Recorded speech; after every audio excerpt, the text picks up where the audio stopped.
I found that nothing in life is worthwhile unless you take risks. Nothing. Nelson Mandela said, "There is no passion to be found playing small and settling for a life that's less than the one you're capable of living." Now, I'm sure in your experiences in school and applying to college and picking your major and deciding what you want to do with life, I'm sure people have told you to make sure you have something to fall back on, but I never understood that concept, having something to fall back on. If I'm going to fall, I don't want to fall back on anything except my faith. I want to fall forward. I figure at least this way I'll see what I'm going to hit. Fall forward. This is what I mean. Thomas Edison conducted 1,000 failed experiments. Did you know that? I didn't know that. Every failed experiment is one step closer to success. You've got to take risks, and I'm sure you've probably heard that before, but I want to talk to you about why that's so important. First, you will fail at some point in your life. Accept it. You will lose. You will embarrass yourself. You will suck at something. There's no doubt about it. And I know that's probably not a traditional message for a graduation ceremony, but hey, I'm telling you, embrace it because it's inevitable. Here's my second point about failure. If you don't fail, you're not even trying. I'll say it again. If you don't fail, you're not even trying. My wife told me this great expression. To get something you never had, you have to do something you never did. Les Brown's a motivational speaker. He made an analogy about this. He says, imagine you're on your deathbed, and standing around your deathbed are the ghosts representing your unfulfilled potential. The ghost of the ideas you never acted on. The ghost of the talents you didn't use. And they're standing around your bed, angry, disappointed, and upset. They say, we came to you because you could have brought us to life, they say.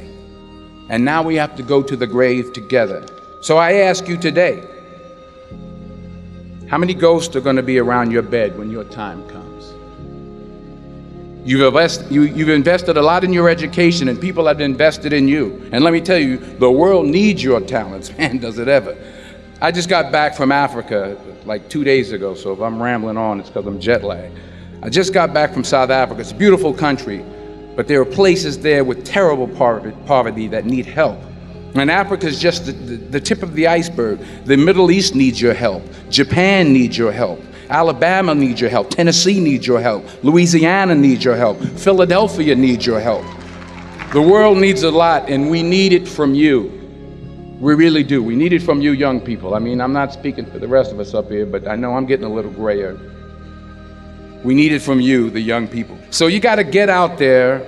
You got to give it everything you got, whether it's your time, your talent, your prayers, or your treasures.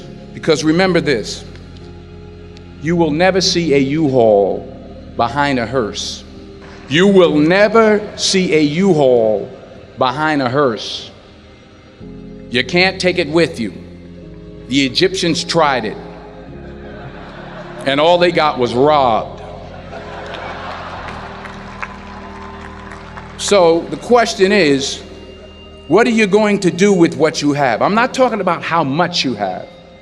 Some of you are business majors, some of you are theologians, nurses, sociologists. Some of you have money, some of you have patience, some of you have kindness, some of you have love. Some of you have the gift of long suffering, whatever it is, whatever your gift is. What are you going to do with what you have? All right, now here's my last point about failure. Sometimes it's the best way to figure out where you're going. Your life will never be a straight path. I began at Fordham University as a pre-med student. I took a course called cardiac I still can't say it. Cardiac morphogenesis. I couldn't read it, I couldn't say it, I sure couldn't pass it. So then I decided to go into pre-law, then journalism. And with no academic focus, my grades took off in their own direction. Yeah, down. I was a 1.8 GPA one semester, and the university very politely suggested that it might be better to take some time off. I was 20 years old. I was at my lowest point. And then one day, and I remember the exact day, March 27th, 1975, I was helping my mother in her beauty shop. My mother owned a beauty shop up in Mount Vernon. And there was this older woman who was considered one of the elders in the town. And I didn't know her personally, but I was looking in the mirror, and every time I looked at the mirror, I could see her behind me, and she was staring at me. She just kept looking at me. Every time I looked at her, she kept giving me these strange looks. So she finally took the dryer off her head and she said something I'll never forget. First of all, she said, "Somebody give me a piece of paper. Give me a piece of paper." She said, "Young boy, I have a prophecy, a spiritual prophecy." She said, "You are going to travel the world and speak to millions of people." Now, mind you, I'm 20 years old. I'm flunked out of school. In fact, like a wise ass, I'm thinking to myself, maybe she's got something in that crystal ball about me getting back into school next fall. But maybe she was on to something, because later that summer, while working as a counselor at a YMCA camp in Connecticut, we put on a talent show for the campers. And after the show, another counselor came up to me and asked, "Have you ever thought about acting? You're good at that." So when I got back to Fordham that fall, I got in and I changed my major once again for the last time.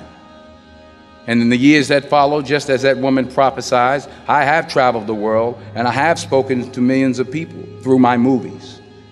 Millions who up till this day couldn't see me, who up till this day I couldn't see while I was talking to them, and they couldn't see me. They could only see the movie.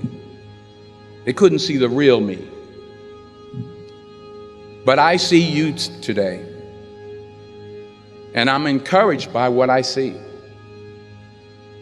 And I'm strengthened by what I see. And I love what I see.